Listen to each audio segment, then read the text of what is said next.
cet après-midi vert architectural, il reste une dernière facette. J'invite Myriam Brisson à nous rejoindre. Elle va parler des briques de verre. Comme je l'ai dit à certains d'entre vous, je suis moi-même passé par une étape briques de verre. J'avais hérité lors de l'éclatement du concern Sklo Union qui chapeautait toute la verrerie, tout le verre en République tchèque. Le verre plat avait été repris en direct à Glaverbell. Le verre creux par des Italiens d'Avir qui ont disparu de la carte, qui ont vendu certains sites à ONC Illinois. Et il restait entre les chaises des briques de verre qu'on ne savait pas où classer. Mon patron l'a repris en disant on garde les briques de verre quelques années, Jean, tu liquides ou tu trouves un acquéreur. Bon, le couteau sous la gorge, j'ai cherché et on a trouvé comme un acquéreur des Italiens. Et c'est finalement les successeurs de ces Italiens, Cévez Glasblock, qui gèrent maintenant ce four en République tchèque. Alors, ils sont représentés aujourd'hui par Myriam, oui. qui est française d'abord, quoique elle vit plus, je crois, maintenant en Italie. Elle a tout à fait viré vers l'Italie, après avoir obtenu à l'Université de Lyon 3 un master en langue, en anglais et en italien. Elle est donc partie vers le sud. Elle travaille pour cette société dont l'état-major se trouve en Italie, le four, enfin, elle va expliquer le four en République tchèque. Elle est déléguée commerciale pour la France, entre autres. La France, l'Europe et l'Afrique. Et l'Afrique, voilà. Bon. Et alors elle m'a dit, parce que je ne la connaissais pas bien, je lui ai envoyé un petit message, écris-moi en quelques lignes. Et elle a ajouté un petit point un peu plus personnel, je pense que je peux le répéter, oui. Un peu comme hobby. Elle s'est spécialisée, elle est professeure de yoga du rire. C'est bien ça. Alors je vois que visiblement, elle va commencer une démonstration, elle se fait déjà rire. Alors c'est peut-être qu'elle n'a pas envie d'aborder son exposé. Non. Non, d'accord. Si, je vais te laisser la parole. En tout cas, tu m'as déjà appris une chose que j'ignorais, c'est que le père de la brique de verre, c'est des Suisses. J'ignorais ça. Pour moi, c'était un scoop. Jusqu'à présent, pour moi, les Suisses, ils avaient inventé le coucou. Maintenant, il y a une deuxième invention à mettre à leur profit. Je te laisse la parole. Ok. Donc, je vais commencer tout d'abord par... Alors, évidemment, on va déjà recadrer. Nous, on est très, très petits. Le monde de la brique de verre, c'est pas du tout les dimensions de AGC ou de Saint-Gobain. C'est beaucoup, beaucoup moins. D'accord ? Donc, de ce fait, notre société est seulement composée de à peine 300 personnes. Nous sommes, donc comme a dit Jean, nous avions une usine en Italie et une usine en République tchèque. Notre groupe a été réorganisé suite à la crise de 2008 et donc nous avons gardé seulement l'usine en République tchèque. Et donc nous avons un seul four avec 4 lignes de production.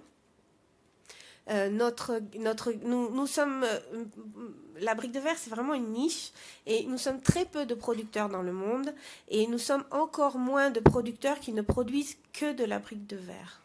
Donc nous avons des concurrences particulièrement en Asie. En France, il y a bien entendu La Rochère, mais La Rochère produit également du verre art de la table.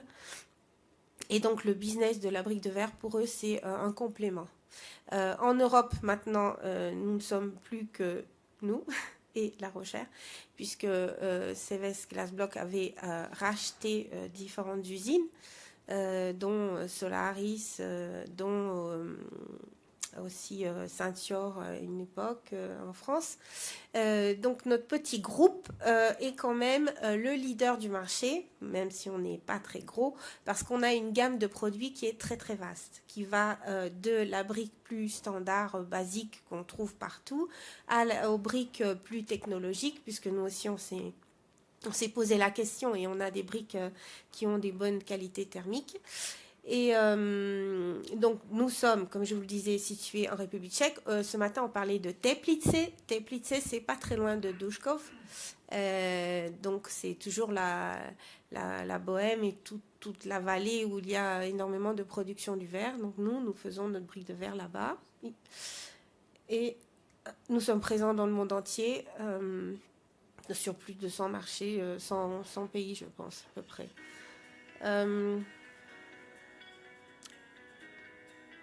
C'était tout de suite une vidéo qui vous présentait rapidement, mais je ne sais pas si vous avez le son. Si.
Voilà, c'était un petit vidéo pour montrer les applications qu'on a fait et les caractéristiques techniques que peuvent avoir nos briques. Donc, je repars sur l'histoire, effectivement. Donc, la brique de verre est née d'un architecte suisse qui s'appelait Falconier et qui avait créé le concept de la brique creuse. Au début, évidemment, c'était du verre soufflé. Donc, c'était... donc il a cette forme un peu particulière, hexagonale.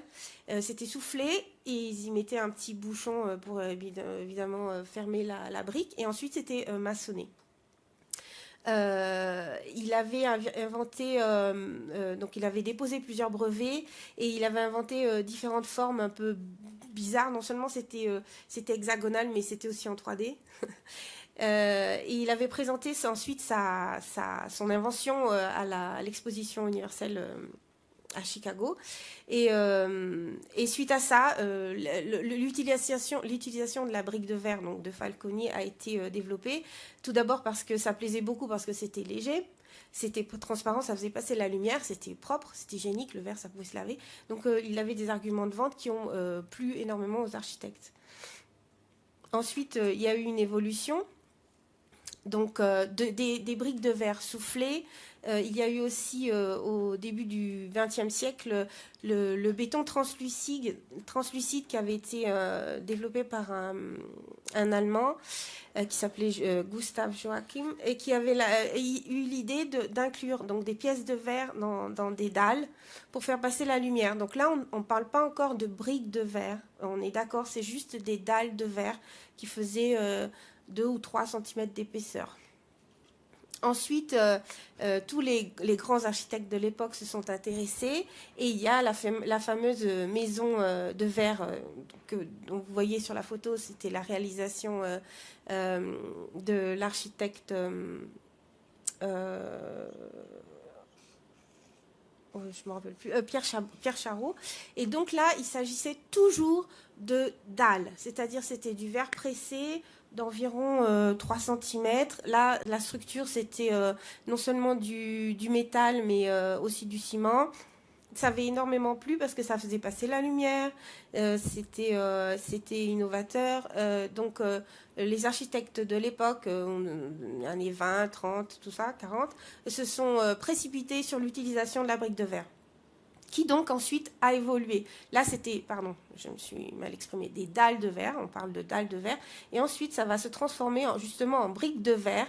Dans les années 50, on commence à automatiser et transformer, on prend deux demi-coques de verre qui sont pressées, lors de la production à 700 degrés, c'est assemblé, donc l'air est aspiré et ça devient une brique, dans le sens vraiment brique épaisse. On y met de la peinture autour pour que ce soit plus facile d'installer avec le ciment. Et c'est là qu'il y a eu toutes les constructions qui sont actuellement justement en état de rénovation. Il y a énormément de projets de rénovation en cours en France et en Europe parce que les briques qui ont été installées dans les années 30, 40, 50, 60 doivent être remplacées, quoi. Donc, il y a eu un grand essor de la brique de verre entre les années 50 et les années 70. Et puis, à un moment donné, ça s'est un peu essoufflé. Ça s'est un peu essoufflé jusqu'à ce que, à nouveau, de grands architectes reprennent l'utilisation de la brique et la rénovent, en fait. Et c'est là qu'on a utilisé... Enfin, il y a eu une innovation et il y a eu de la couleur. Donc, les briques ont été teintées dans la masse. Parce que là, jusqu'à présent, c'était tout le temps du verre transparent. Ça a été teinté dans la masse et on a aussi développé des formes différentes. C'est-à-dire qu'on a développé les briques de finition qui permettaient à l'intérieur des maisons de faire un mur complet sans mettre forcément un profil en U ou des choses qui plaisaient moins aux architectes et moins aux utilisateurs. Nous, évidemment, nous sommes très fiers d'avoir pu participer au projet de la maison Hermès que vous voyez dans la photo, qui est un projet qui a été énormément publicité, dont on a fait énormément de publicité dans les revues d'architecture, parce que c'est dans les années 2000, donc on a fait la plus grande brique de verre réalisée au monde. Elle pesait, je me demande si c'était pas 16 kilos par morceau, parce qu'elle faisait 42 cm par 42 cm et 12 cm d'épaisseur. Donc évidemment, il y a eu toute un défi pour la réalisation, parce que donc la brique de verre, c'est pas le même système que le flot de gaz. C'est des gouttes de verre qui sont mises dans des pistons, qui sont pressées, et ensuite on assemble et on fait refroidir dans un four de recuisson. Donc, se trouver à gérer une goutte qui pesait plus de 8 kilos, c'était peut-être 8 et 8, donc ça faisait 16 kilos. C'était énorme. Donc, il y avait des tas de contraintes techniques qu'on a dû affronter, mais enfin bon, on a réussi à le faire. Et suite à l'utilisation de Renzo Piano, qui non seulement avait demandé une brique grande, mais aussi une brique plus lumineuse, on a instauré, on a changé la peinture blanche. Au lieu d'être blanche, on a mis de la peinture métallisée. Ça a rendu les pièces beaucoup plus lumineuses et on a développé toute une gamme de produits qui ensuite ont attiré les architectes, parce que ça donnait un aspect plus luxueux, disons, à la brique de verre, parce que la brique de verre étant toujours la même depuis les années 30, forcément, ça n'avait pas vraiment de sex appeal. Donc, il fallait trouver une façon d'intéresser plus les architectes. Donc là, je vais vous présenter plusieurs projets qu'on a fait, puisque une de nos spécialités, ça a été de réaliser plusieurs fois des briques sur mesure pour les architectes, pour des projets particuliers. Donc, ça veut dire qu'il y a une étude, qu'on réalise la brique comme l'architecte la veut. Enfin, évidemment, en lui faisant comprendre qu'il y a quand même des contraintes techniques qui sont difficiles qu'il y a des limites, quoi, qu'on ne peut pas dépasser. Donc, effectivement, la limite pour la brique Hermès, ça a été quand même la taille, parce qu'au départ, ils voulaient une brique encore plus grande, en fait. Mais on a réussi à trouver un accord et on s'est limité à 42 cm par 42 cm. Donc, nous avons développppé avec eux cette dimension particulière. Et on a fait, là, c'est un résumé de tous les projets, mais je vais vous les montrer plus tard. Donc, voilà, la maison Hermès. Renzo Piano non seulement voulait une grande brique, mais voulait également des joints invisibles. Donc en fait, pour vous donner une idée, cette réalisation qui a été monstrueuse, je ne sais pas le coût global, mais en gros, la brique coûtait 1 et le système d'installation coûtait 4. Parce qu'en fait, il a fallu qu'il développe un système de... comment dire, c'était en drapeau. Tout était en plus, c'est extrêmement sismique, donc il fallait un système de cadre métallique et de mousse dans lesquels étaient insérées les briques. Et c'est pour ça que quand on regarde la maison Hermès, il n'y a pas de joint en fait.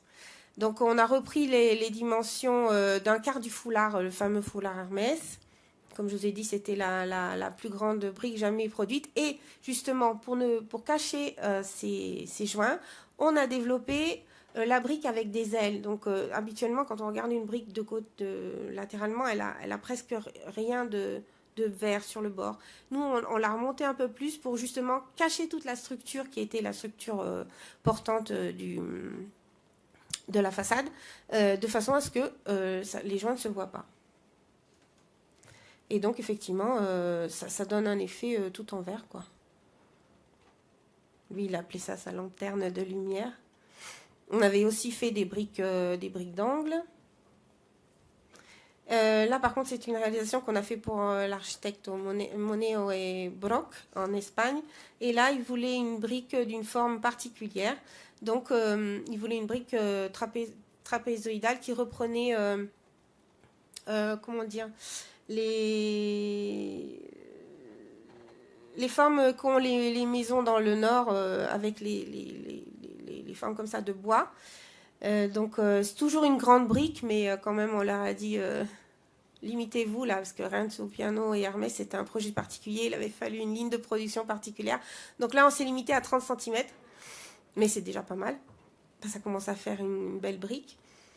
Et donc, voilà, il reprenait l'idée que l'eau allait couler, comme c'était dans les Pyrénées, qu'il y allait avoir beaucoup de pluie, de neige. Il voulait quelque chose qui permette à l'eau de bien couler. Donc, ils ont choisi cet effet arête, quoi. Je ne sais pas trop comment le décrire. Et donc, c'était tout l'extérieur du bâtiment qui a été réalisé de cette façon. C'est une très, très belle réalisation. La suivante aussi, là aussi, c'était un beau défi. Toujours l'architecte Moneo, il voulait une brique 3D. Alors, c'est toujours pareil. Habituellement, les briques, la surface est plane. L'architecte pour ce projet-là voulait une brique en 3D. Donc, ça voulait dire mettre en place un nouveau piston, étudier comment le démouler, enfin bref, beaucoup de questions techniques. Et il reprenait les idées, les fameuses colonnes doriques de l'époque grecque. Donc finalement, on a réussi à faire cette brique dorique en dimension toujours 30-30 et la 3D, disons, fait à peu près 2 cm. Ce qui était le maximum qu'on arrivait à faire par rapport à notre production, parce que les lignes de production sont quand même pas vraiment flexibles dans le verre. Ça demande énormément de matériaux, de moules et d'autres choses à faire sur mesure. Donc voilà. Elle aussi, ça fait un chouette résultat, quoi. Donc, c'était la première fois qu'on avait réalisé la brique en 3D. Et de cette brique 30-30, qui évidemment n'est pas vraiment à la portée de tout le monde, est née sa petite sœur en dimension 19-19.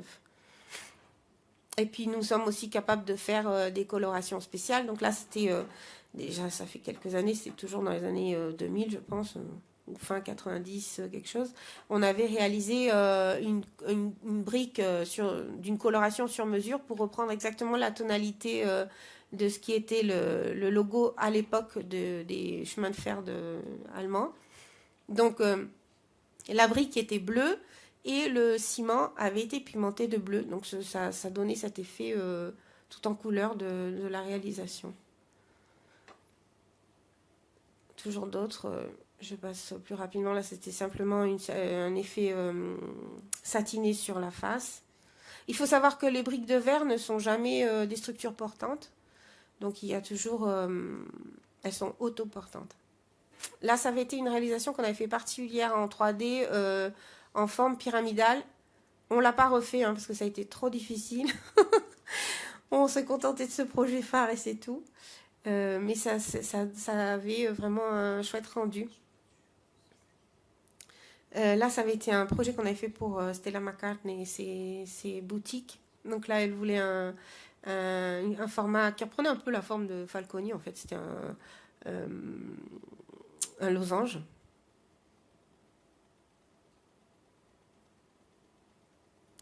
Et donc nous avons des briques. Je vais peut-être pas. Oui, bon, c'est parti. C'était pour montrer toutes les caractéristiques techniques également que peuvent avoir nos briques et parce que ça va du design aux techniques justement.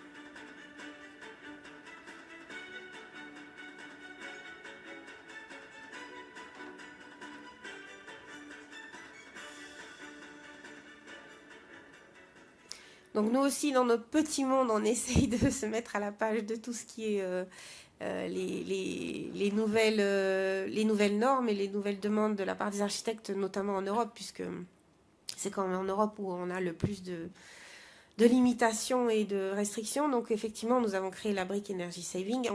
Une brique, habituellement, son coefficient thermique, c'est 2,83. Et avec nos briques Energy Saving, on arrive à 1,1 et on a aussi une autre brique qui arrive à 0,9. Donc c'est déjà extrêmement bien par rapport à ce qui a été pendant très longtemps les caractéristiques techniques thermiques des briques. Je vais juste vous montrer quelques autres projets qu'on a fait. Comme tout à l'heure, vous avez vu, on sait aussi, c'est plus vraiment des briques, c'est plus des briques pleines dans le sens, là, c'est du verre solide. Donc, je pense pas du tout que son empreinte carbone soit très bonne, mais les architectes aiment beaucoup aussi la matière, disons, pure. Donc là, ce sont des briques complètement et entièrement faites en verre. Toujours les briques Vetropieno. Là, par contre, ce sont des exemples d'applications qu'on a fait avec nos briques traditionnelles, normales, standards. Ici, par contre, on a réalisé en Corée un projet justement avec nos briques Energy Saving. Et en plus, avec l'idée du pixel, ils ont fait des silhouettes avec la face. Simplement, la face était sablée et l'autre ne l'était pas. Donc, à distance, on voyait une figure, quoi. Ça, c'était en Afrique du Sud. Simplement des briques de verre traditionnelles sans aucune caractéristique particulière. Et nous aussi, on a toute la... on a la gamme pour les briques verticales, mais on a également la gamme pour les briques horizontales qui peuvent être aussi bien résistantes au feu que non. Toujours 3D, mais ça c'était un autre projet en Italie. Energy Saving, les briques pleines. Et toujours les briques pleines aux États-Unis. Très beau projet. Celui-là aussi, ça fait plus... un peu artistique. L'architecte a mélangé les briques en terre cuite, le verre et aussi un petit peu de verdure, on va dire. toujours en Asie, des verres pleins. Par contre, ils nous ont demandé de faire des trous pour qu'elles soient enfilées comme des Legos sur une structure de métal. Voilà. D'autres projets, mais ça m'arrive à la fin. La fameuse gare de Liège avec les briques résistantes au feu qui avait été réalisée avec nos briques. Donc c'était un très très beau projet. Celui-ci aussi a été primé d'ailleurs en Thaïlande, où c'est une espèce de cour intérieure à côté d'un mall, donc un centre commercial. Et ils ont joué beaucoup avec la lumière le soir. Et à l'intérieur, il y a les arbres, mais c'est juste une cour en fait. C'est ouvert en dessus parce que les arbres, bien entendu, doivent pouvoir respirer. Ça aussi, c'était un très très bon projet qui a été fait en Allemagne. Ce qui est fou, c'est que en fait, c'est juste une deuxième peau. On est dessous, en fait, c'est une gare souterraine. L'architecte avait simplement recouvert tous les murs de briques de verre, mais par contre elle devait être résistante au feu, donc ce sont que des panneaux de briques de verre résistants au feu. Ça c'est en Allemagne avec une brique 24-24, mais là on voit pas de la photo que c'est une grande brique. Ça c'est récent. Bottega Veneta à Paris a inauguré sa nouvelle boutique en utilisant nos briques de verre. 19-19-5 d'ailleurs, au passage, ils ont utilisé des briques qui, normalement, ne sont pas faites pour la pose horizontale, mais c'est juste pour des passages piétons, donc il n'y a pas de problème, ça ne va pas casser. Voilà, si vous avez des questions.